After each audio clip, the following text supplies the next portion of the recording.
voilà ñu bëri bi ma lancé affiche bi biñ ma ne bi ma ne Clédor lay dalal dañ ma ne am nga gan. Tellement que ñenn ñi dañuy wax boo waxee Clédor ñu la vraiment c'est une mémoire koo xamante ne bëri na ci histoire politique yoo xam ne buñ koy wax di ay mbir yu am ci suuf am ak yu am ci kaw am na lu mu ci xam ñi nga xam ne dañoo juddu jeune génération bi ñëw atub 2000 commencé laa topp. boo leen doon wax kan mooy Clédor Sène loo leen di wax. waaw Clédor de benn ndongo la. mu ne boobu mën dimbali gën a jege micro bi tuuti rek. mun naa nag dina xaw a doy waar voilà. dina xaw a doy waar. benn sénégalais la boo xam ne. dafa judd dans les années 60. fekkoon jamono joo xam ne tubaab yi jógee guñ fi woon carrément. màggee fii def fi cursus scolaire am préscolaire ba secondaire ba niveau universitaire périodiquement ci benn période rek laa génn Sénégal dellu si waat dem ci dëkk bu ñuy wax Togo def fa 4 ans mais sinon Sénégal laa defee sama cursus yëpp. c'est vrai que bi ma nekkee tout tànk aussi samay waajur affecté woon nañ leen Marseille ñu nekkoon fa ñaari at mais loolu compté wul woon parce que boobu xale bu ndaw laa woon donc à part ñeenti at yi ma génn dem Togo daal fii laa defee sama formation yëpp niveau universitaire donc ci sama jaar-jaar nag ñu am benn vécu maanaam ay xaw ma naka laa koy waxee ci wolof ay jaar-jaar ci wàllu politique surtout mais li ko jiitu woon du woon sax politique parce que ay jeunes la ñu woon yu doon daan suñu doole gëmoon suñu bopp am suñu formation di wut liggéey ñu ñuy exploité ci ay stage ba benn jamono ñu fas yéene beru parce que dañu gis diplôme joxatu la accès au marché de l'emploi te man baa ngi defoon informatique am diplôme 84 86 ma def stage Sénélec. ci wàllum informatique. ci wàllum informatique dem département informatique. stage bi jeex comme stagiaire dafay bëgg a wone ngóoraam ak njëriñam maak un certain Touré ndeysaan daawuñu sax wàcc dañ daan yendu ci boutique ba lañ daan dem jënd boisson ak ay croissant ak beurre pain au lait ak beurre plutôt moom la ñuy añee on faisait tout le job tout le travail donc et après ñu jël ma en remplacement dañ lay fay salaire de base sans les avantages donc c'est un peu mieux que le stage avec promesse d'embauche à la fin de 3 mois de remplacement 3 mois yi ñëw alors j'ai pas été embauché ci diggante bi ka fa nekkoon directeur général benn jarbaatam bu nekkoon France def foofu informatique ñëw man maa ko doon encadré programme am dafa doon am ay 69 fautes ay fautes de syntaxe sax da ko doon def maa ko doon corriger ay programme am donc bi embauche jotee ñu jël kooku bàyyi ma c'était ma grande frustration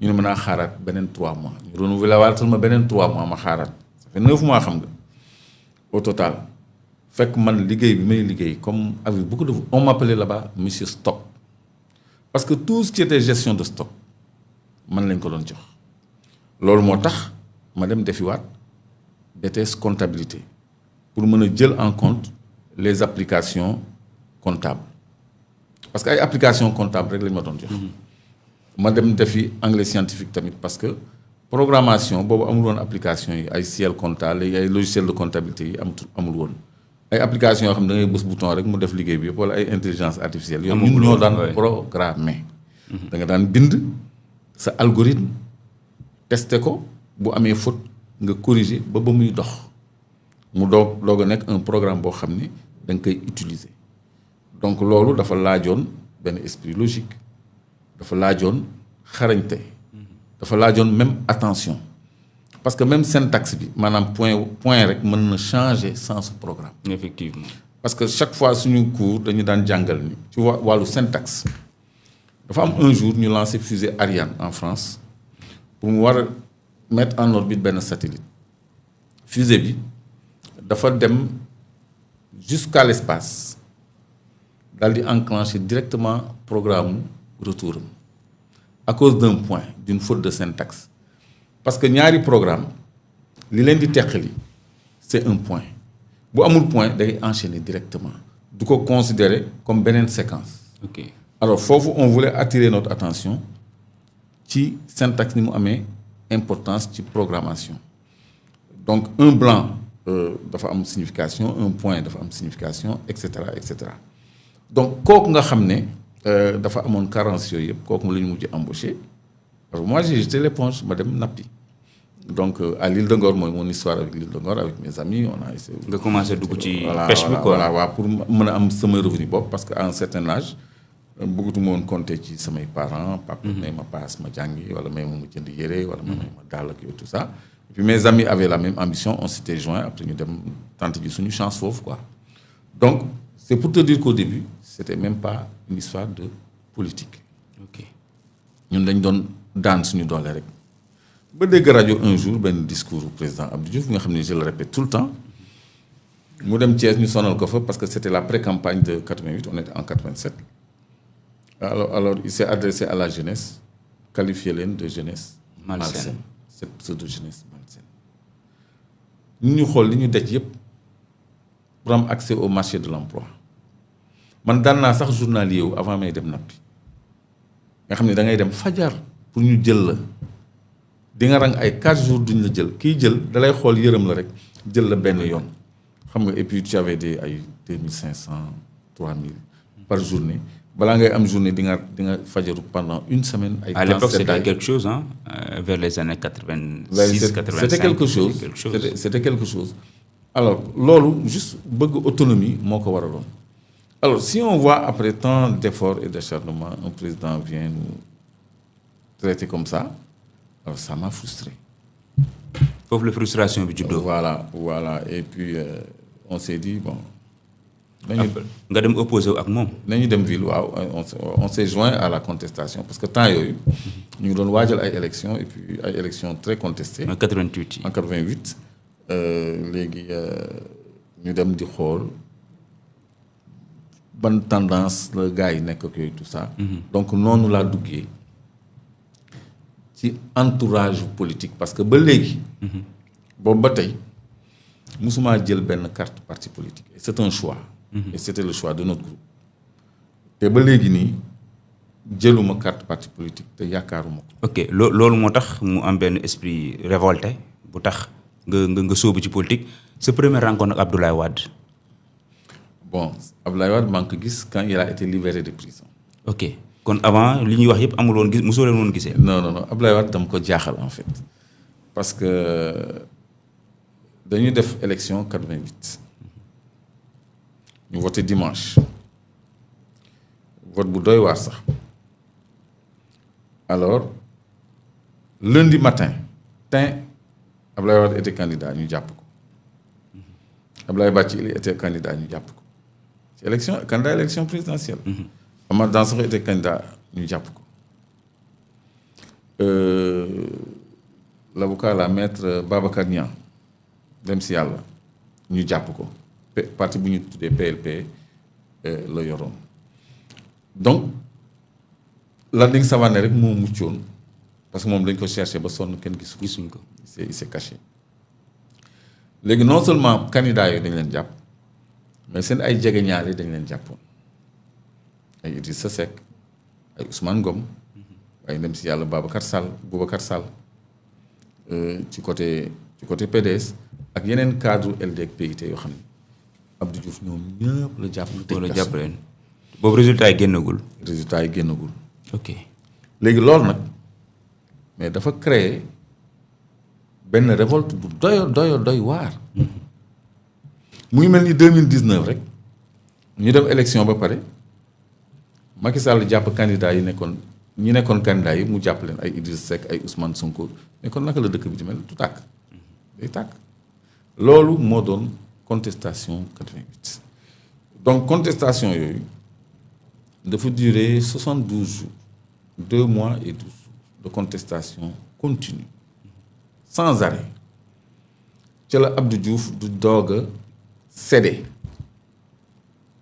parce que boobu amul woon les réseaux sociaux. ñun amuñu woon yenn capacité de coordination et de transmission de l'information. WhatsApp amul woon. yii yëpp amul woon. Donc on s'organisait avec notre ingéniosité et on prenait beaucoup de risques boobu la contestation gënoon a difficile boobu la répression bi gënoon a metti. ak torture bi. ak torture bi parce que xam nga génération bi je crois que xamatuñu liif ah. liif yooyu ñuy dóoraate mais ñun c'est ça qu'on subissait et puis day dagg sa yaram xam nga am na un député boo xam ne Ablaye Bathily ñoom ñëpp gars yi dañ leen doon dóor des dirigeants des leaders politiques Ablaye Bathily mais dañ ko doon dóor ay liif ak ndem si yàlla Ablaye Faye il s'est soigné toute sa vie et d'aucuns pensent que loolu moo ko yóbbu parce que dalay dagg ci biir donc ay crosse dañ doon dóor ay crosse ci ay bopp ak yooyu tout ça donc di utiliser ay méthodes yoo xam ne vraiment yu méttee métti la yooyu yëpp nag boo ciy teg sa bët dalay gën a révolter te ci manifestants yi daf ci amoon ay mag te mag yi dañ leen daan toroxal te loolu boo ci tegee sa bët yow dootoo tal sa bopp quoi donc assez d'éléments révoltants yoo xam ni moo encadré woon le cheminement de 80 donc Abdoulaye Wade bi mu génnee prison parce que y avait l'épisode des voitures piégées loolu moo ko jaaxaloon nag loolu moo tax sax Abdou Diouf mujj ni dëkk bi am na fu mu jëm foo xam ni kenn xamul fan la. boobu yéen yoroon résistance bi. waaw on n'était que 4 ñoo conçu woon un noyau di fabriquer ay explosifs di sauteloo les voitures du gouvernement. Et ça faisait un bruit tel que ba noppi dañ doon toftal ay revendications toutes démocratiques comme l'identification de l'électeur xam nga élection bu ñu demee ba naan identification de l'électeur mu nekk une revendication parce qu'on a repris les revendications de l'opposition d'alors dont l'identification de l'électeur était la première revendication électeur boo mënut identifier loolu élection la ay partis yu réclamer identification de l'électeur loolu élection la parce que ay carton yu verte aux couleurs du parti socialiste yu ñu remplir ak bic bleu amul photo amul dara moo ci doon nekk ni dañuy wër suba ba ngoon di voter yow da ngay nekk di voter sax ñu joxe sa résultat san loolu moo amoon loolu c'était l'une seulement des revendications mais bokkoon na ci. mais foofu ci résistance bi am na ñu bëri ñu jàpp ne Wade moo nekkoon seen ginnaaw. non Wade il était en prison wala moo leen doon non gis nga Ablaye Wade force ak yu ni mel quoi. Ablaye Wade ku weex donc la doon nañ ko fi tuddee sax fantomas parce que ndax jëmmam ni mu ragloo yooyu tout ça dañ ko jàppee nitu fitna dañ ko jàppee woon nitu fitna. te du nitu fitna Ablaye Wade man wallahi xamuñu ko woon il était en prison. il était en prison xam nga fi mu nekk nii am na jeunes yu bëri yu topp Ousmane Sonko te xamuñu Ousmane Sonko. effectivement. c'était comme ça mais ñi nga xam ne ñu ngi topp Ousmane Sonko te xamuñu Ousmane Sonko ku ci toog ak Ousmane Sonko fi mu nekk nii lu rëy lay doon ci yow mbégte lay doon honneur lay doon ci yow est-ce que xam nga lu mu lay wax. paa bi da nga ko doon gis parmi ay naaxu ful doo mën a sax accéder ci moom man musuma xalaat ni jamono dina dox ba Ablaye Wade toog ma toog tellement que dama ko bëggoon doo ko gëmee. am na ay patriotes yoo xam ne xalaatuñu un jour ñoom ñu toog Ousmane Sonko toog ñu laal ko nii. mais ñi ko bëgg ñaata la Sénégal bëri na. alors bi ñu utiliser méthode boobu ba am gain de cause ba état reculé parce que dañ ci xaw a laawaale français yi quoi. pour affaire yi gaaw. naka ngeen ci laawaale français yi. non dañ def li ñuy wax guerre psychologique xam nga école française Bel Air la nekkoon fii route des hydrocarbures côté raay bi noonu boo jàddee. wala école française nekkoon jamono yooyu mais boo xoolee foofu c'est la route des hydrocarbures dafa bëri ay dépôts de carburant alors ma woo directeur école bi c'était la période des cabines téléphoniques donc da ngay jël benn mouchoir def ko ci combiné bi puis tu parles quoi pour casser ta voix un peu ni ko ñun dañuy attaquer les dépôts d'hydrocarbures adjacents à l'école et on ne voudrait pas faire de dégâts collatéraux maanaam bëgguñu indi loraange te bande essence ak pétrole yi nekk foofu ci wetu école ba dañ ko bëgg a attaquer à la roquette incendiaire ñun amuñu roquette incendiaire mais comme jot nañu exposé loo ay oto ba toftal ci ay revendications ñoom dañ koy jël au sérieux parce que attentat à la voiture piégée jamono yooyu Liban rek nga ko doon dégg alors ñu may leen une semaine mais ñu tuxal école bi ñun ñoo yóbbu école bi Wakam alors léegi nag ils ont mis la pression pour que Abdou Diouf wut solution ñun dañ jékki-jékki rek ñu ne arrêté leen. Ablaye Wade day génn détenu politique yëpp dañuy génn d'ailleurs Abdou Diouf sax dina wax télé lii ak lii lay wax j'avais 26 ans je savais ce qu'allait dire le président. kan moo la ko wax. benn nit bu am solo bu fi nekkatul koo xam ne. ci Abdou Diouf la nekkoon. ci diggante bi la nekkoon kooku bëri na Sénégal ñoo xam ne yàgg nañu dox jàmm ci diggante Abdou Diouf ak Ablaye Wade mën naa ci lim kenn muy Famara Ibrahima Sagna koo xam ne moom la Abdou Diouf daan yónni souvent ci Ablaye Wade mais lu moom rek moo daan dox yu mel noonu peut-être un jour dina ñëw on en dira un peu plus léegi ñu arrêté leen il va se passer ceci léegi nag man sama papa dafa jaaxle woon quoi parce que jamono yi cassette vidéo la woon. xam nga yow fekkee nga loolu. cassette vidéo ah bien sûr. ah oui. cassette vidéo mooy lan du cassette yi ñuy dugal ci. waaw yu ngand yooyu. non pas yu kii laay wax quoi yu cassette rajo yi laay wax man. non pas cassette rajo yi. VHF bande vidéo image. donc dafa amoon ay lecteur vidéo yoo xam ni dafa amoon ay bande VHF yoo xam ni ci nga ko doon dugal. ok léegi ma wutoon benn bu vierge ma prépositionné ko ci lecteur vidéo bi. lecteur vidéo day mel ni ampli bu ndaw am benn fente bu ñuy dugal vidéo bi pour enregistrer journal télévisé. te dama insisté woon pour bu kenn laal vidéo bi parce que dama bëgg enregistrer journal télévisé. journal bi ñëw ma toog ñu seetaan paa bi seetaan ma enregistré Abdou Diouf def son fameux message de la Korité. J'invite l'opposition parlementaire à me rencontrer xam nga foofu dafa segg sax quoi parce que PDS moo nekkoon assemblée nationale bëriwul woon waa opposition yu nekk assemblée nationale te Ablaye Wade moo doon le principal concerné moo tax mu ni l'opposition parlementaire la woo ci table ronde pour ñu waxtaanee tous les dossiers du Sénégal. journal bi pare sama papa ni ma yow noo xamee ni lii la ñu naroon wax j'ai pas pu lui dire. te boobu yaa ngi am 26 ans. oui. donc pour léegi te dire après nga sa rencontre Ablaye Wade la bu xam naa ne histoire bi léegi nag li indi libération Ablaye Wade laa lay wax. parce que mënu ma la tëb rek ni la Ablaye Wade bu mu génnee nii donc Ablaye Wade sorti loolu la demee après ñu yónnee ci man mais Ablaye Wade daf ñu bëgg rencontrer. man leen ñun oui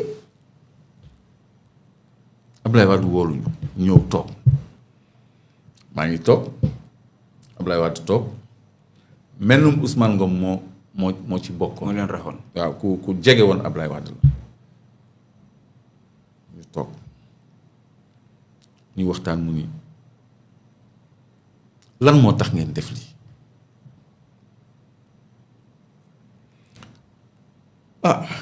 ma jël parole ni ko mais ñun de dañuy jàpp ni yow mag nga ñun ay jeunes lañu ay jeunes chômeurs ñun li ñuy aspirer yépp lépp li nga xam ne mooy synonyme de réussite pour ñun moo ñu am kër am njaboot am soxna am lu ñu dundee ma jàpp ni yow am nga kër am nga njaboot am nga soxna am nga loo dundee donc bu fekkee ni da ngay exposé wu au prix de ta vie et de ta liberté pour vraiment soppi ni dëkk bi di doxee la léegi nag ñun dañu ñëw rek jàpp ci effort de changement boobu à notre façon parce que gëmuñu ni carte dina fi jëlee Abdou Diouf paa bi àllu dafa jékki-jékki rek jóg dugg ci biir loolu sax bàyyi ma tëb ko.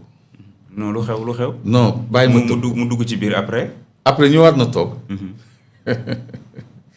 ñëwaat na toog ñu waxtaan parce que foofu dafa am lu ma ko tontu dafa ñëw indi ñu enveloppe ndax kontaan mu ni lii maa leen ko jox mais dafa juum daf ni pour ce que vous avez fait. ñu xoolante parce que avant ñuy dem ñun dañuy réunion de ñun suñu groupe boobu. suñu réunion yooyu mais moom lañ doon appliqué te dafa doon am jeexital la attention hein. Alors on avait décidé de ne jamais adhérer politiquement. Ok. Et de ne pas prendre l'argent. Mais que vous avez dit pour ce que nous avons fait que justement nous ne voulons pas donner de prix à ce que nous avons fait. Sinon nous serions des mercenaires et nous aurions des exigences. maanaam ci wolof. maanaam li ñuy def bëgguñu ko jox njëg sinon dañuy doon ay mercenaires te kon doon nañu laaj leneen lu dul xaalis lii dañ ko def juste pour jàpp ci effortu soppi réew mi nga nekkee. da ngeen jàpp ne seen warugal la. te suñu warugal la ñun parce que ñun jeunes yi ñoo ciy bénéficier wu mu daal di génne wu ni man comprendre moo ni moom dafa indirect quoi ba jékki-jékki ni man daal awma ñu mel ni yéen ci sama parti bon je me suis dit sama xel bon c'est dommage après mu revenir à la charge ni mu dafa bëgg ñu jël carte parti toujours man maay tontu ma ni ko ñun mënuñu jël carte parti politique te que ci français laa ko tontoo te loolu mooy gën a restituer li ma ko wax mais dinaa ko jéem a tënk ci olof rek parce que ñun gëmuñu ni li Sénégal compté de compétence yépp nekk nañu ci benn parti politique parce que am na yeneen sénégalais yu xarañ mën a jëriñ Sénégal te bokkuñu ci parti politique loolu muy benn ñaareel bi ñun gëmuñu idéologie politique maanaam socialiste nga nii nga war a xalaatee libéral nga nii nga war a xalaatee communiste nga nii nga war a doxalee. loolu gëmuñu ko ñun dañu gëm ni sénégalais fépp fu mu nekk dañu war a conjuguer toutes les forces vives de la nation pour jéem a développer suñu réew donc gëmuñu féete ci benn parti ba noppi ni ko ñun suñu liberté d'analyse de jugement et de critique mayuñu sax ñu tënku ci discipline de parti te li ci mujj nag mooy ñun méthode de lutte bi ñu adopté dëppoowul ak statut parti politique légalement constitué parce que gëmuñu ni carte moo fi jëlee Abdou Diouf mais xeex la ñu gëm ni moo fi jëlee Abdou Diouf te loolu dëppoowul ak statut parti politique légalement constitué kon ñun dañoo bëgg a beru pour lu ñu jamono laaj rek ñu mën ko doxee loo xam ni parti politique du ko mën boobu maa ngi leen di protéger ñoom. Il a compris musuma ni musul dellu si à la charge pour me militer politiquement. Okay. Il a respecté ce point de vue. Ousmane Sonko tamit musuma wax ma ñëw adhérer parce que 2019 bi ñu defee coalition ba pare. foofu bëggoon naa ñëw fa comme dañu nekk di remonter di ñëw. dama bëggoon rek ñu def ko étape par étape. waaw je veux te dire par là. ni ma ko Ablaye Wade nangulee. noonu la ko Sonko nangulee. mais ca jamono jooju ñëpp dañu ni woon man Ablaye Wade la PDS la ci jamono ji ñëpp nañu Sonko la Pastef la te neexut a dindi parce que dañu am ay convergence ci ay combat bokk yoon dafa am ci ay combat yu bëri yu ngeen bokk. voilà dafa am fu gis-gis bi dajee quoi. voilà loolu ñëw nga ci événement yi nga xamante ne moo amoon 1988 taxawaay bi ci Abdoulaye Wade bi ngeen ci amoon yéen ba ndaje bi amoon ci diggante ak Abdoulaye Wade mais jamono di dox 93 moo am lu xewaat tamit. mooy le juge Babacar Seye. bi ñu faat ñu jiiñ la ci yow ak seen ay ñoom ñu ne yéen a ko faat loolu nu mu demee. bon loolu wax naa ci ay yoon ba nga xam ne boo gisee ma ci wax tout le temps nag. c'est pour bañ a esquiver ay questions. parce que am na xëy na ñu muy déranger ci sama entourage. proche.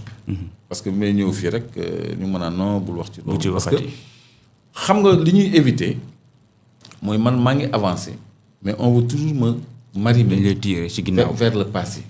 loo xam ne wax naa ci wax ci léegi je crois que le moment est venu ma bind ci benn yoon pour que lépp luñ ci war a xam ñu xam ko ci mais ci tënk rek c'est toujours dans la stratégie Ablaye Wade xam nga yaa ngi doon wax ni xamoon na ma avant. xam nga xamuma woon. bi mu génnee prison la demander à nous rencontrer.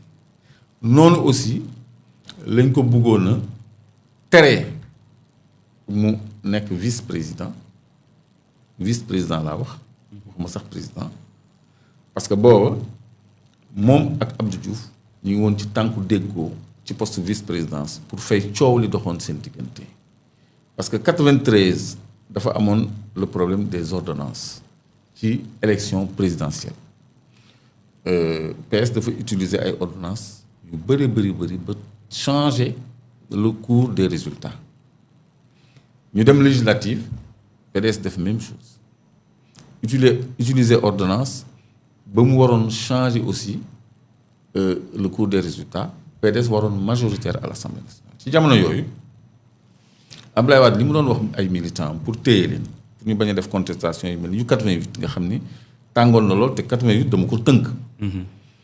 mais 88 metti woon na de donc pour téye nit ñi dafa ni woon nañu jàppee législative yi comme deuxième tour parce que ku yor majorité assemblée yaay gouverner yaay samp premier ministre donc yaay doxal ba beneen élection ñu gagné loolu moo xaw a calmer ni élection yi am donc PDS war a gagné ñu téye résultat yi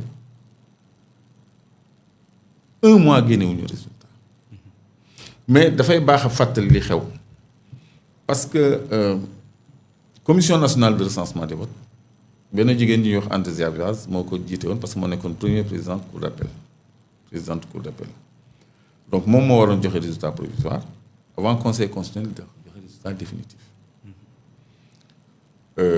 dafa amoon benn délai bi jot mënul joxe résultat provisoire mu jël noonu dossier yi jébbal ko conseil constitutionnel ba pare démissionné épisode boobu je crois que ñu bëri xamuñu ko ki waroon prononcer résultat provisoire yi 93 dafa démissionné. ok léegi. yéen xamu leen lu waral mu démissionné. non dañuy njort rek ni résultat yi mu tiim la mënut a prononcer résultat yi mu tiim la mënut a prononcer te ñoo xamoon nañu njortoon nañu résultat yi. ñu Wade mooy gagné. mais oui c'était évident parce que booba dafa leeroon quoi mu ngi mel ni 2024 rek ñu changer résultat yi mais kenn du ko nangu parce que dañuy xam ni c'est pas vrai donc ki nga xam ni moo war a prononcer de faux résultats en 2024 mais kooku est-ce que dina jël responsabilité boobu. oui du ko mën a jël mu démissionner moo koy gënal bu nanguwul jël ay responsabilités donc mais ci 24 heures yi Andrésia ñu teg ko pression am na lu xew ci diggante bi lu mu mënul wax sax ba mu revenir sur sa décision. mu delluwaat war a prononcer résultat. waaw ñu ok Kéba Mbaye moo nekkoon président conseil constitutionnel. loolu aussi lu jar a fàttali. feu Kéba Mbaye moo nekkoon le président du conseil constitutionnel.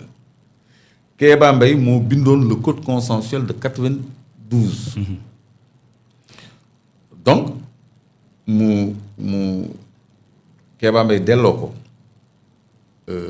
dossier yi bind ko jox ko 3 jours supplémentaires pour mu prononcer résultat provisoire parce que conseil constitutionnel mënul joxe résultat sans proclamation résultat provisoire parce que loolu moo nekk ci constitution bi. Andrésia jotaat dossier yi Kéba Mbaye démissionné. mais loolu garaaw na. Kéba Mbaye démissionné parce que loolu boo gisee ma koy contextualiser. pour ñu xam ni li xew dafa dépassé benn Clédor Sène wala benn groupe jeune yoo xam ne amuñu parti politique amuñu ambition présidentielle amuñu gannaaw amuñu appareil c'est cousu de fil blanc loolu laa jéem a démontrer de façon logique chronologie affaire yi ce qui s'est passé parce que ñi ko fekkee ñu ngi fi quoi ñi ko fekkee bëri nañu fii Sénégal ñu xam nu mu demee. ñi dund période boobu li ma lay wax ni démission reconduction Andrésia Vaz après démission Kéba Mbaye te ñëpp a ngi jonkan di xaar résultat il se passe des choses comme ça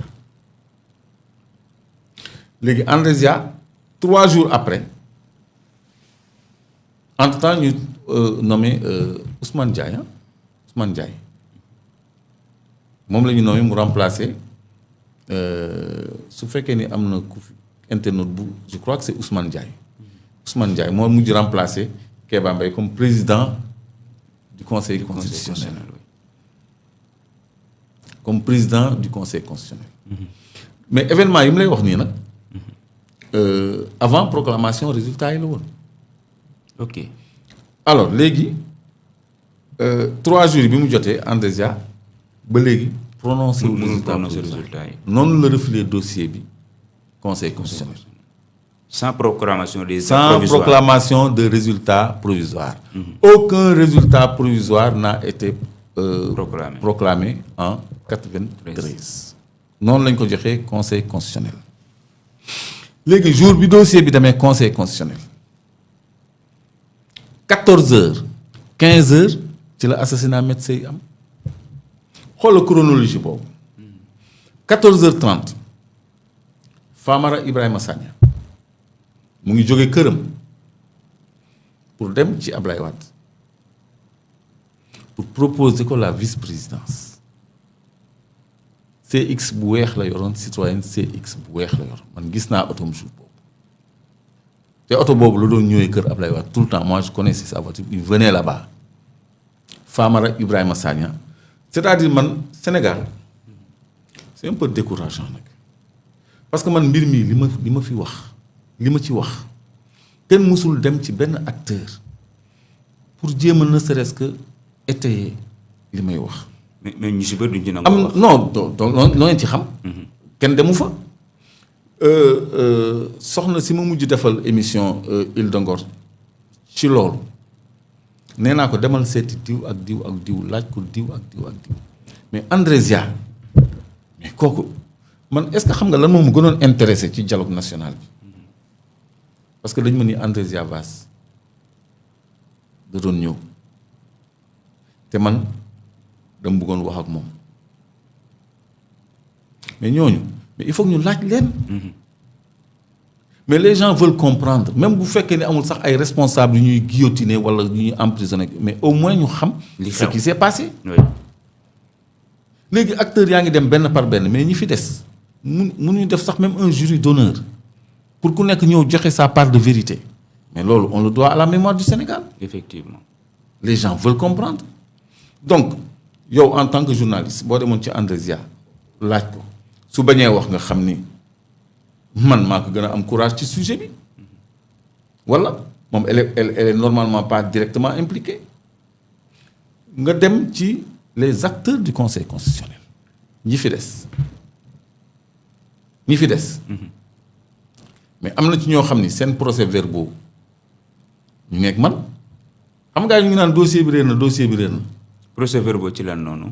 d'audition ñoom ñëpp dañ leen. ñoom ñëpp dañ leen déglu waa conseil constitutionnel yëpp dañ leen entendre mais li ñu wax doy na waar.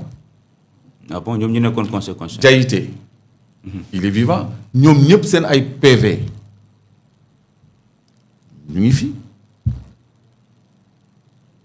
ay doy waar donc Famara Ibrahima Sagna dafa demoon proposer ji ci même instant tey boobu poste vice-présidence Ablaye Wade moo tax sànq ma ni c'est pour empêcher Ablaye Wade d'être vice-président booba Tanor moo nekk palais ak yeneen faucon ñoo xam ne bugguñu woon scénario boobu Habib Thiam ak Ablaye Wade musuñu juboo y avait ces pesanteurs là au palais ce qui est dommage mooy dafa am ñoo xam ni nekkatuñ fi c'est difficile de parler d'eux mais ñi fi des au moins nañ leen interroger donc ci contexte boobu la assassinat donc léegi bu ñu ko bëggee wékk ci benn clé d'or mais on comprendra jamais parce que c'est une affaire d'État qu'on est en train de banaliser man dama ci wax a wax ba sonn mais du am benn réaction journalistique du am benn réaction d'investigation du am benn tentative de restaurer la vérité comme si attends comme si Clédor c'est la bibliothèque du Sénégal.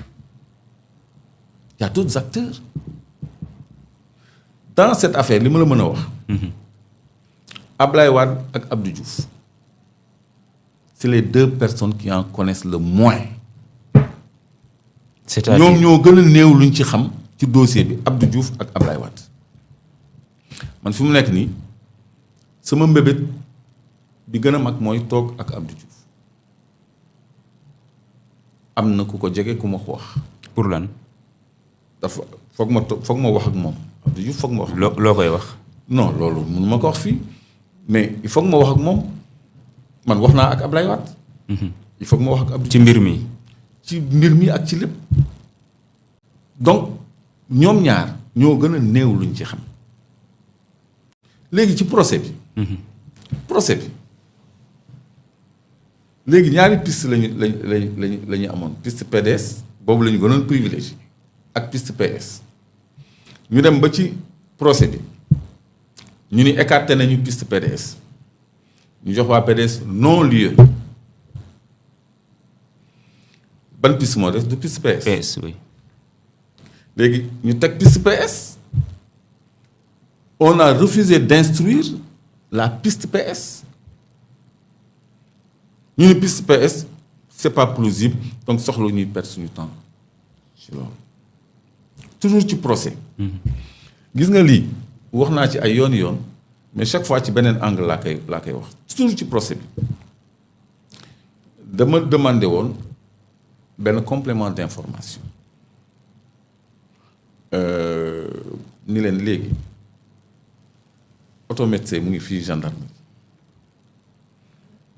nee nañu dañ ko dóor bal ci bopp mu perte sang te man gis naa oto bi foofu parce que conk laa nekkoon une semaine lañ ma fa détenir dama doon romb oto bi nii mais banquette arrière bi c'était propre amul tache de sang c'était propre léegi ma bëgg cour bi déporté wu conk pour ñu constater loolu parce que dafa am ay impossibilités matérielles parce qu'il y a eu beaucoup de mensonges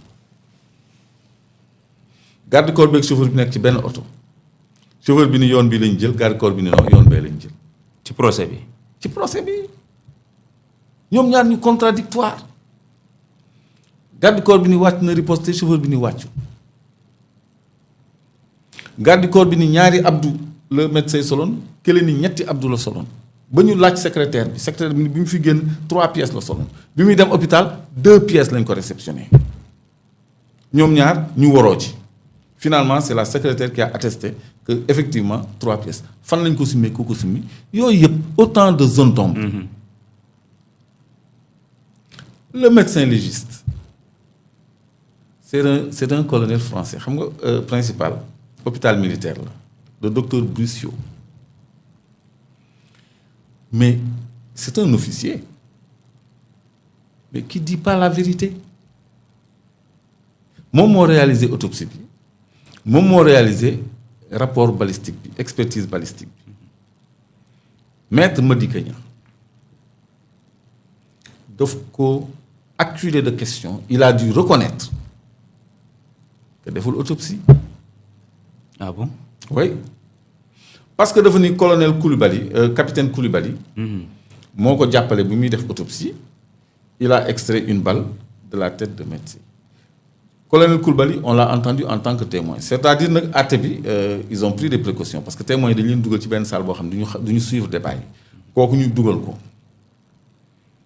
ñu ni ko yaa doon assisté kii ci autopsie bi mu ni waaw ñu ne ma da ngeen génnee bal ci bopp bi mu déedéet laaluñu sax bopp bi on n'a pas ouvert la tête bal bi fu mu jógee mu ni ci tànk bi lañ ko jëlee ñu woo docteur Brucio mu xonk cur xam nga tubaab buy fen dafay feeñ loolu mooy seen inconvénient moom il a avoué qu'ils n'ont pas ouvert la tête ma soxna kan ne ko mais alors pourquoi maître ma soxna kan lan kan laa wax léegi ma di ma soxna kan nga wax ma soxna kan Nicole, donc pourquoi vous avez intitulé votre document rapport d'autopsie? Il ne pouvait pas répondre. Le président du tribunal ni ko mu dem toogi parce que daf ko yërëm parce que avocat yi pare wuñu woon sax ci moom te loolu c'est une pièce maîtresse. Oui. Alors léegi man bi ñuy joxe sama verdict le président du tribunal m'a accordé nous des circonstances atténuantes. Léegi comment quelqu'un peut être accusé d'avoir tué le vice-président de la première institution judiciaire du pays, magistrat. Ay magistrat ni moom di la àtte boobu am na peine de mort am na perpétuité yaa ngi dégg tout le temps ñu tëj nit perpétuité. J'ai pas eu la perpétuité. J'ai eu 20 ans, les autres 18 ans parce que circonstances atténuantes. Partie civile bi moo ko njëkk a demandé les avocats de médecins. Parce que dama bindoon lettre juge bi ni ko waaw mais man le ministre de l'intérieur d'alors Madiang Khary Dieng bi affaire bi amee dafa yëkkati benn bal jox ko Abdou Diouf ci benn mouchoir Abdou Diouf dugal ko ci poche am ni c'est la balle mortelle. Après 6 mois d'instruction mënuñu ñu présenter benn scellé buy wane ni au moins cette balle là elle est là comme pièce à conviction. Juge bi bañ a consigner loolu ci procès verbal. Maître Khoureyssi Ba moo doon sama avocat pour mu am trace ma bind benn lettre parce que xam naa ni toutes mes correspondances sont versées au dossier et les avocats et de la partie civile et de la défense ont tous accès au dossier ma def benn lettre ñaawlu ci loolu yëpp ni je constate que après 6 mois amul scellé amul bal bu ñu scellé amul expertise balistique parce que loolu mënut a ñàkk ci dossier bu mel noonu. Le dossier était vide. Après la ñu dabaatal moo tax Bussio def son truc là tuddee ko rapport d'autopsie. Léegi rapport d'autopsie après dañ ko attaqué ci expertise balistique bi parce que moom moo def les deux ñu yow ci sa rapport balistique nee nga une balle qui a traversé le crâne du axe gauche droite ak des traces de chemise de truc yooyu léegi fan nga ko teg fan nga teg constatation boobu donc et le rapport d'expertise le rapport balistique n'en est pas un parce que dafa sukkandiku ci fen parce que on n'a pas ouvert la tête c'est dur de le dire mais c'est ça donc ñaari pièces maîtresses yooyu yëpp amutoon. Léegi bi ma demandé complément d'information à la suite de la partie civile parce que partie civile dafa demander loolu tribunal bi bañ ñu woo ma pour interroger ma je peux voir. Oui.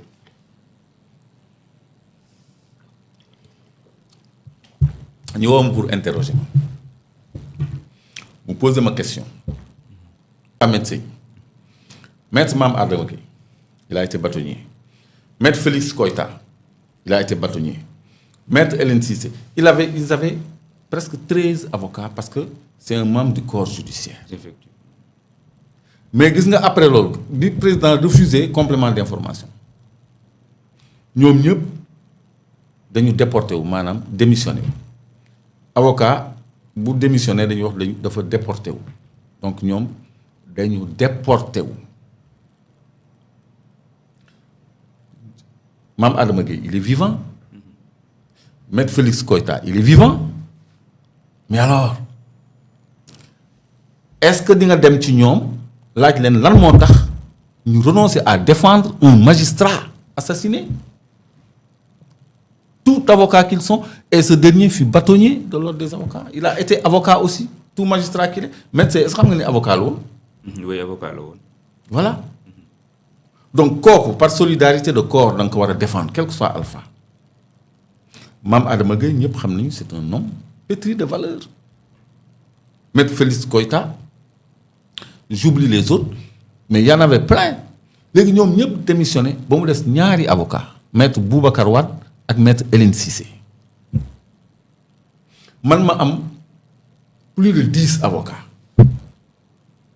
ñenn ci seen avocats yi ñëw ci sama banc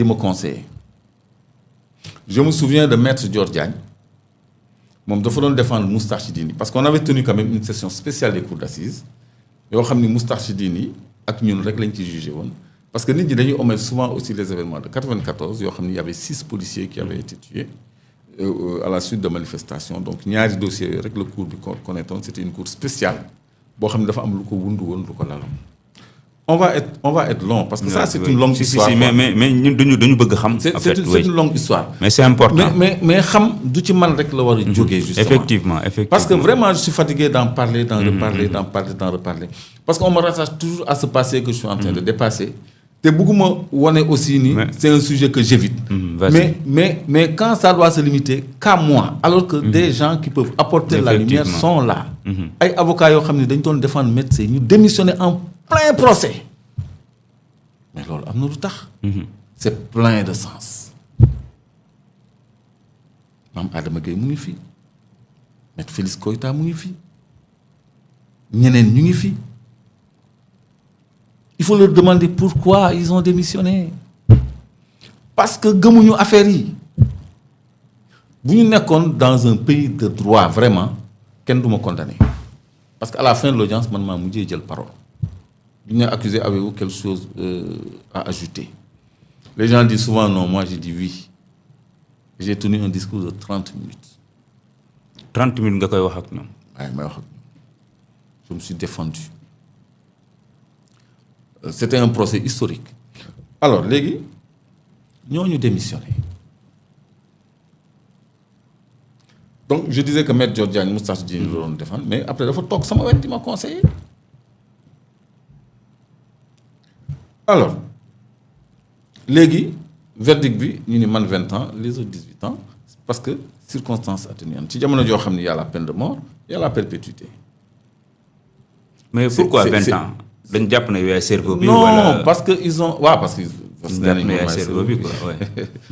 alors mais li la loolu dëgg ma indi contexte bi nga xam ni moom laa waroon di jiital mooy dañu nekkoon ci benn climat social bu délétère parce que 93 94 dafa bëri woon tension sociale ay grève générale ñu ngi doon bëgg sax am une seconde année blanche c'était les fameux plans d'ajustement structurel licenciement de 18 000 fonctionnaires 18 000 fonctionnaires non 13 000 fonctionnaires et 18 000 départs volontaires réduction des salaires de 30%. ñu def ay nouvelles taxes dans la grille dans le bulletin de paie dans les bulletins de salaire précarisation de l'emploi suppression de l'article 35 autorisation préalable de licenciement mooy article 35 léegi délégué personnel yi rek la concerné sa employeur léegi day ñëw rek léegi sax ay CDI ak CDR moo am donc yooyu moo nekkoon les revendications de l'époque ba noppi se profiler ñu doon waaj a ñëw d'évaluation les gens devaient dévaluer léegi George Moose c'était le sous-secrétaire d'État américain aux affaires africaines dafa ñëwoon fii pour jubale PS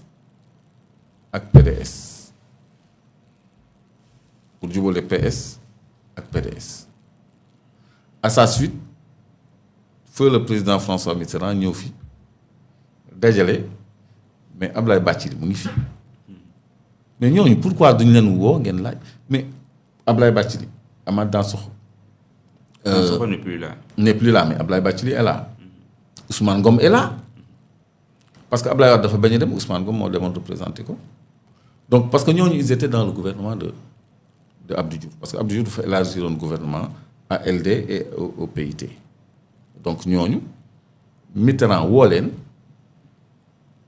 mais wax ak ñoom ndeysaan c'est dommage que Bruno n'est pas là parce que moom moo coordonné loolu yëpp pour xam moom mooy woote moom mooy joindre nit ñi organiser loolu voilà un homme à qui le Sénégal devra rendre hommage un jour Bruno Diatta c'est dommage qu'il n'a pas de relève il est parti avec beaucoup de choses moo fi nekkoon ak Senghor nekkoon fekk Abdou Diouf nekkoon fekk Ablaye Wade nekkoon fekk Macky Sall Diomaye rek moo ko fi fekkul. On a perdu un grand homme en Bruno Diatta. Je crois qu'un jour il faut que Sénégal delloo gëdd ces commis de l'État ces grands hommes là non ñii beneen dimension la ñu woon. Donc quand Mitterrand est venu ci la ñu posé comme condition que PS ak PDS ñu bokk gouvernement pour que bailleurs de fonds yi parce que dañu suspendre financement Banque mondiale reprendre les financements. On parlait de rouvrir les robinets. C'était le lexique de la presse de l'époque. Abdoulaye Wade ni moom mënul dugg ci gouvernement Abdou Diouf parce qu'on l'accuse.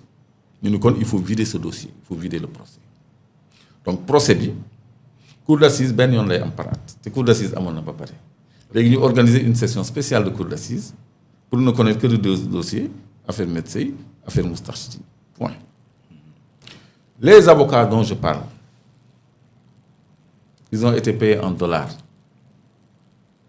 Kan moo leen fay loolu? USAID. Les avocats de Maître Sey. Tous les avocats, et de Metsey et mes avocats. yow say avocat USAID moo leen fay. Dollars lañ leen fay. loolu nu mu demee noonu ñoom lu seen yoon ci procès boobu bañ leen di fay. mais loolu. yow fooyoo benn avocat. mais man bu may jëlee lu may fay avocat man d'abord je suis un chômeur maa ngi prison man benn avocat laa amoon. Maître Khoureyssi Ba après mu dem Nigéria défendre Chief Abiola un opposant nigérian bu ñu emprisonné woon. Après maître Bijile Fall que je remercie vraiment c'est le seul avocat boo xam ne moo ma seet si. moo ma géré tout ce temps-là moo jël le relais tout ce temps-là te moom kenn du ko tudd sax ci mbir mi. maître Bijile Fall. donc. dañ koy fàtte. waaw moom moo téye mbir mi dossier bi ba procès bi da ngay jékki-jékki rek mais avocat yi ñëw di ñu seet si pour constituer quoi di ñu xam fu ñu jógee ndeysaan maître Kabibel Diouf un doyen. maa ngi koy honoré il est venu aussi se constituer mu wóor ni ñu léegi mu indi kaamil nag ni moom avocat la bëggul dugg ci lu mu xamul bu fekkee ni nee na avocat kenn du ko nëbb dara su fekkee ni on a quelque chose à voir avec l'assassinat ñu wax ko moom avocat la su fekkee ni nag on a rien à voir avec ça nañ ko wax parce que bu fekkee ni ñun dañ ci taqe moom du ñu mën a défendre ñun ñëpp ñu waatal ko noonu la constitué wu c'est le seul avocat qui a fait ça sinon ñeneen ñëpp dañu ñëw di lettre nekk te boobu xaalis moo fay man xaw ma ci dara après le procès un des avocats que je veux pas citer j'ai eu à le citer une fois ñoo ni ma mais Clédor même vérifier ndax li mu jot loolu la war a jot parce que Madické moo doon séddale xaalis mais kooku tam mu ngi fi. mais ni nga expliqué nii attends c'est-à-dire man damay tudd ay nit ak ay faits. maam Adama Gueye mu ngi fi ñëpp xam nañu ko un homme d'honneur la mu ngi fi. maître Mbaye Dieng mu ngi fi. maître Mbaye Sène mu ngi fi. maître Madické Niang moo doon séddale mu ngi fi. moi je parle pas de rêve moi je suis concret. waaye léegi ñooñu duñ leen laaj pourquoi ñu fay leen en dollars l'USAID la moo ci yoon c'est parce que dañu bëggoon une entente au sommet de l'État man xam nga tu m'avais pas dit lan la ñuy def comme émission tu m'as juste invité tu m'as pas donné de fil ni rien j'aurais pu t'amener des archives parce que j'ai un numéro du Cafard Libéré bu titré Clédor au Gnouf le gouvernement peut enfin être élargi gros titre Clédor au Gnouf le gouvernement peut être élargi ñu teg ñetti masque pour man Assane Diakhaté ñu wekk masque yi nii ci une Cafard Clédor au Gnouf enfin le gouvernement ñoom noonu lañ doon titré peut être élargi léegi ñun suñu emprisonnement lan la war a mën a jotee ak élargissement wu gouvernement bi Ablaye Bathily qui est vivant mais c'est que yéen vous n'allez pas faire le travail dañ ko interviewé muy félicité wu du procès abondé dans le même sens qu'enfin le gouvernement pourra être élargi. Ablaye Bathily moo ko wax te j'ai le journal. Il faut aller lui demander pourquoi il a dit ça. Ils sont tous là. Ok. Mais pourquoi man su ma waxee kenn du sëqat te man rek maay wax te damay tudd ay tur ay faits. peut-être après sortie bi xam naa ñoom ñëpp dinañ wax. peut-être après lii parce que. lii ñu bëri yëguñ ko woon. yaa que maître Massokhna Kane laa dégg mu def ci ay retour mais sinon non nit du ci waxal boppam yéenay war a dem mais ngeen creuser li gënoon a simple mais moo doon ñu organiser un jury d'honneur. Chacun vient dire sa part de vérité affaire bi day leer nit ñi nañ ci am une bonne compréhension. Les acteurs qui restent ici mën nañu éclairer même si d'autres acteurs clés sont partis. Habib Thiam est parti. Djibo Ka qui avait menacé Abdou Diouf est parti parce que bi ko Abdou Diouf critiqué livre am boobu nee na il daf ko menacé de révéler ce qu'il sait de l'affaire Maître parce que kontaanul woon ci mémoire u Abdou Diouf. man ma ni mais pourquoi Djibo Ka di menacé Abdou Diouf ci affaire Maître te ñoom ne woon nañu PDS la Ablaye Wade la. affaire bi après gars yi dañ ko doon utiliser politiquement di ko dóorante te man lañ doon utiliser sama tur boobu j'étais en prison. yow yaa ci gën a fës kay. non c'est que xam nga bu ñu la tëjee entre 4 minutes. di wax ci yow fooy waxee fooy réagir malgré tout j'arrivais à faire sortir des articles qui paraissaient à la presse dama daan bind muy génn ci presse bi. Mais ça, c'est de façon limitée. Nous, ils ont le débat. Il y avait la RTS, Le Soleil. Il n'y avait pas cette pluralité médiatique. Il n'y avait pas les réseaux sociaux. Donc, nous, ils ont formaté, ils m'ont peint en noir. Mais moi, tellement on m'avait diabolisé. On nous a diabolisé. Mais moi, j'interroge la logique des gens. Ce que je fais, c'est vérifiable parce que nous avons dit que nous sommes Famara Ibrahima Sagna, nous sommes Ablaye Bathily muy Famara moo demoon propose di vice-présidence instant T bi assassinat bi amee timing boobu aussi loolu il faut que ñu xam ni ça dépasse des hommes simples ordinaires comme des jeunes comme ça parce que on était impliqués dans les voitures piégées rattaché ñu ak Ablaye Wade day yomb parce que on les avait revendiqués et on nous avait arrêtés. Okay. Je rappelle à l'opinion qu'en 89 man Ahmed Gueye Ousmane Sène dañu arrêté woon dans le cadre des attentats à la voiture piégée. On a fait 2 ans et demi de prévention avant d'être amnistié en 91. Moi, j'en suis à ma 3e loi d'amnistie. Amnistié nañ ma 91, amnistié nañ ma 2005, amnistié nañ ma 2024. Parce que 2021 tëdd na 1 mois. loolu effacé nañ ko mooy ci événement 2021 yi là. Ok. Donc 88. moo indi 93 parce que comme ñii ñoo fi doon taal ay bomb donc lu nekk mën nañ leen ko yen est-ce que xam nga suba bu fi ay bomb tàkkee on est obligé ñu woom parce que man maa ko fi ma sa taal on est obligé ñu woom te man du ma leen sax mën a mere ci loolu parce que logique gu enquête la parce que da ngay xool jurisprudence ci loolu ngay commencer pour te dire mais assassinat quand même alors léegi où en étais-je ci jury d'honneur c'est-à-dire les acteurs sont là il faut aller vers eux pour que ñoom aussi ñu indi seen part de vérité parce que bu ngeen focaliser wu ci man mais je risque même de me répéter. Non mais comme ubbi ngay piste certainement après bu ñu fi jógee dinañ ko gën a xóotal. J'ai toujours ouvert des pistes. André Ziavaz est là. Elle avait démissionné ñu reconduire. Pourquoi elle n'a pas proclamé de résultat provisoire point loolu kese. man laa ko doon laaj man. lan moo tax malgré la rallonge de 3 jours par l'aide du président nu mu tuddati proclamer le résultat provisoire. Dans une rubrique de Jeune Afrique numéro Jeune Afrique dans une rubrique. Ils ont dit Kéba Mbaye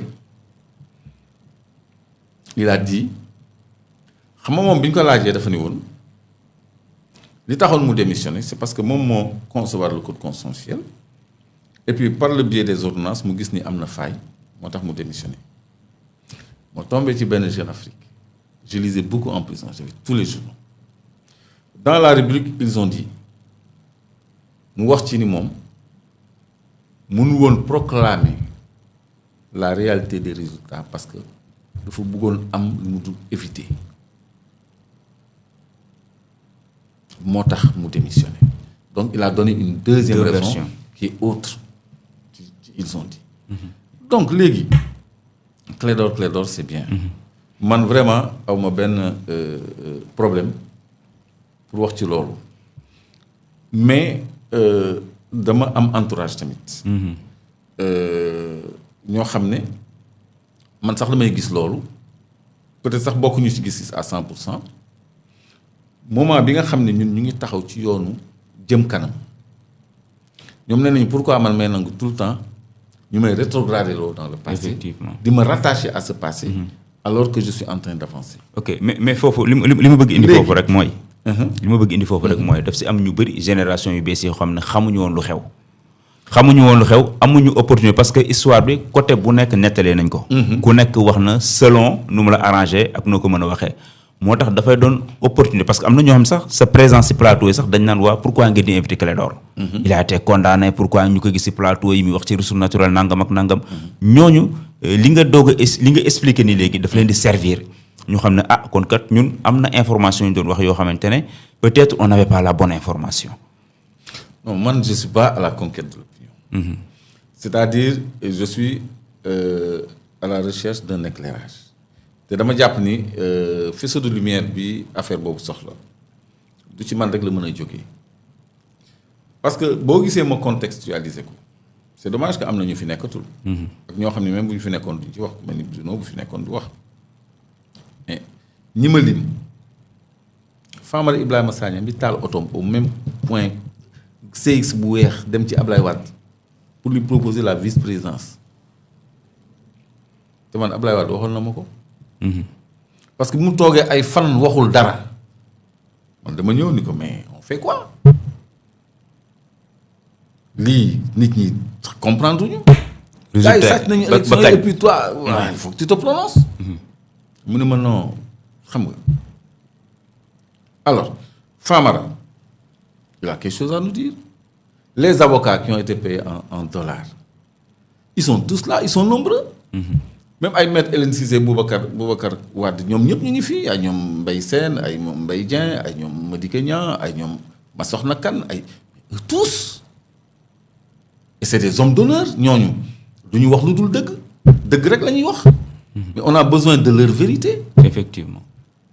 Bon suite les donne xamna lolu normalement dinañ ci jog pour lu man di sama benen natango journaliste dinañ ci taxaw pour génné suite bi.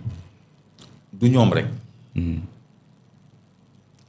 Amna ay magistrats conseil constitutionnel li ma lay wax ni procès verbal dañuy jógee conseil constitutionnel di ñibbi dem ba ci autoroute bi ñu woo garde du corps par la radio ni ko on vient d'assassiner médecin ñu ngi nii di ko yóbbu hôpital. Il est continué, il a continué il est rentré à Pikine là bëggoon wax. Il est rentré à Pikine wañeekuwul soxnaam si nekk jëppal nee na 17h35 la ko yëg ba 17h35 yëgu ko loolu yëpp ci PV la nekk maa ngi ak PV yi dossier bi réerul loolu la ñuy wax. Peut-être primitif procès bi xeyna lañu denc mais dossier mu ngi fi les procès-verbaux sont là. OK. On peut refaire l'histoire. Man je suis un grand archiviste. Duma sanni lu bari. C'est bon ñu tëj parenthèse bobu. Waaw, c'était une grande parenthèse. Chapitre bobu chapitre sax lay wax. Li ci dérangeant. Moy do mëna épuiser le sujet. Dama lay won dara rek lo xamni je sais pas yaa ngi fàttaliku guerre Golfe bi 94. loolu fàttaliku ma ko de. mais yaa ngi fàttaliku guerre Israël ak kii nu mu tuddati suñu guerre bu temps yi rek. Kii Israël ak Iran yaa ngi koy fàttaliku. Ah bien sûr. Alors guerre Golfe bi c'était un événement boo xam ni ça avait focalisé l'attention. xaw ma ndax kii dina mën a gis Jeune Afrique. numéro Jeune Afrique bi. gis nga Saddam Hussein en médaillon. oui moo nekk nii moo nekk xam nga c'était normalement la une. mais xoolal li ñu def fii xoolal man j'occupe beaucoup plus de place que Saddam Hussein en pleine guerre du Golfe. yow yaa nekk ci suuf nii. waaw. ce jeune homme là. yaa nekk ci suuf nii quoi. lii yàgg na de. 94. Sénégal l'énigmatique Clédor Sène. Saddam Hussein nekk ci kaw. droit de l'homme lu tuuti xoolal lu tuuti la Saddam lu tuuti la ci. une bi yëpp maa ko jël. donc pour te dire que ça avait quand même aussi défrayé la chronique léegi nag man tu m'avais pas dit qu'on parlerait de ça.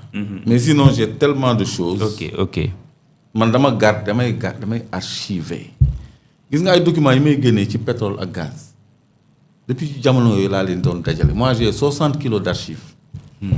yoo xam ne maa ngi ko tas. donc on pouvait mieux faire.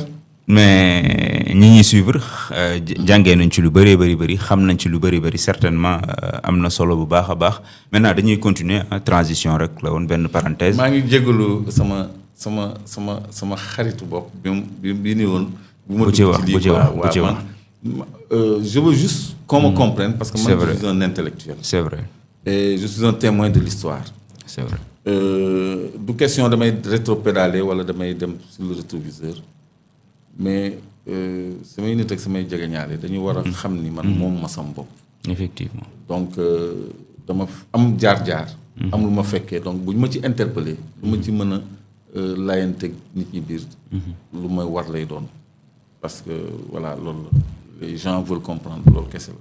et puis dafa am solo sax. yéen moi j'ai ma part oui. mais am na loo xam ne ci ñeneen. moom moo ko aussi. waaw ku nekk bu indee li mu yor dafay leer. bu ñu jógee foofu Abdoulaye Wade bu jàllee Macky Sall yéen ñaar amul foo leen jege mu woola wala nangam ak nangam sa rapport ak Macky lan la wala li mu nekk ci pouvoir yëpp da ngeen sorante. non Macky avant muy nekk ci pouvoir bon xamuma ko woon sax tellement quoi. waaw parce que bay la woon sama xarit la. mu nekkoon Lonase am na un jour ma dem seeti ko amoon lu ma soxla woon mu ne ma mais yow Macky